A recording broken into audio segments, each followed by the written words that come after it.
Hoje a gente vai fazer uma viagem para dentro da mente de uma das figuras mais gigantescas da filosofia e da teologia, Tomás de Aquino.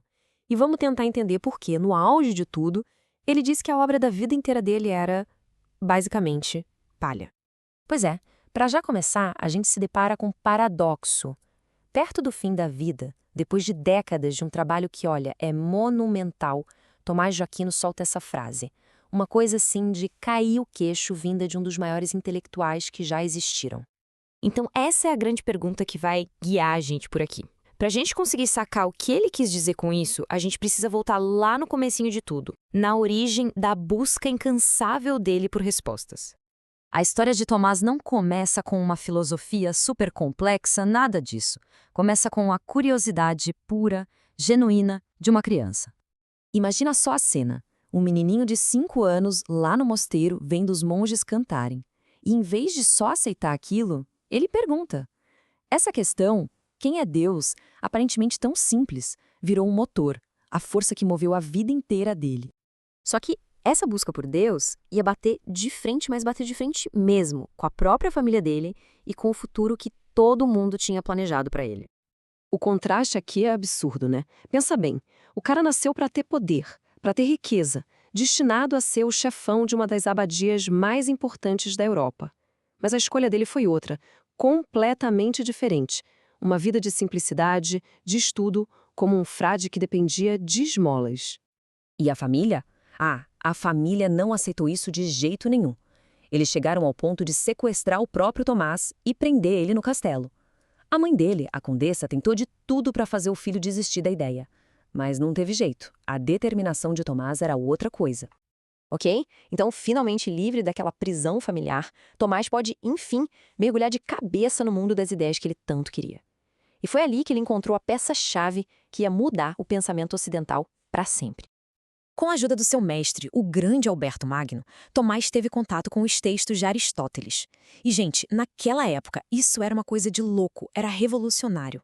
Para muita gente na igreja, a filosofia dos gregos, que eram pagãos, era vista como uma ameaça à fé e não como uma ferramenta para entender essa fé.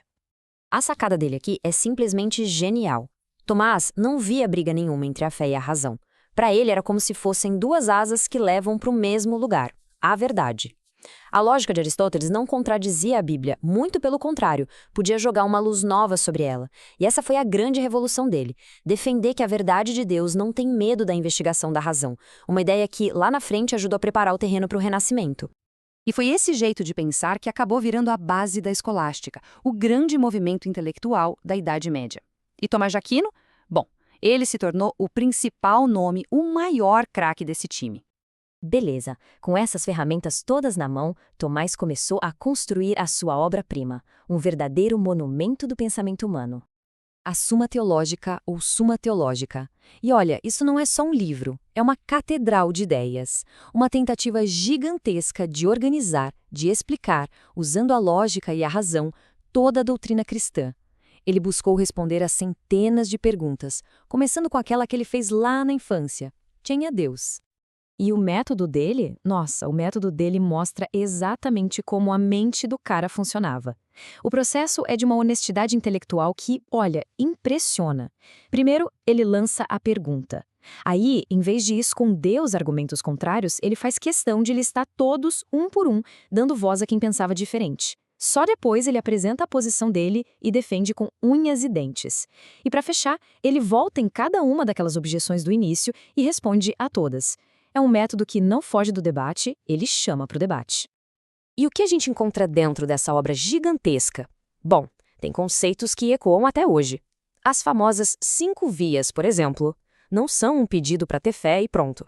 São 5 argumentos lógicos para provar que Deus existe, baseados só na observação do mundo à nossa volta.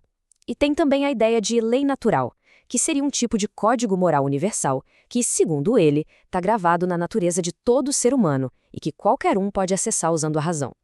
Ok, depois de toda essa produção, de construir esse edifício gigantesco de pensamento, a gente volta para aquele mistério lá do começo. O que diabos aconteceu para que tudo isso de repente virasse palha para ele?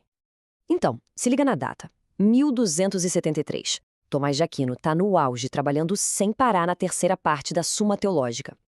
E aí, algo acontece. E aqui está o ponto central de tudo, a virada de chave. Não foi uma crise de fé, não foi cansaço, nada disso. Foi uma experiência espiritual tão, mas tão profunda, que fez todo o trabalho da vida dele, por mais genial que fosse, parecer pequeno, insignificante perto do que ele viu.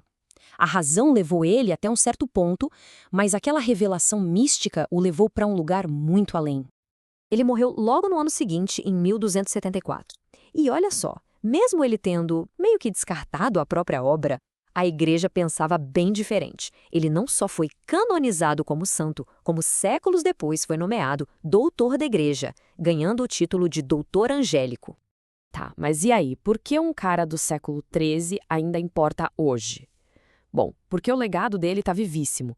O tomismo, que é a escola de pensamento dele, continua sendo um pilar em universidades e seminários.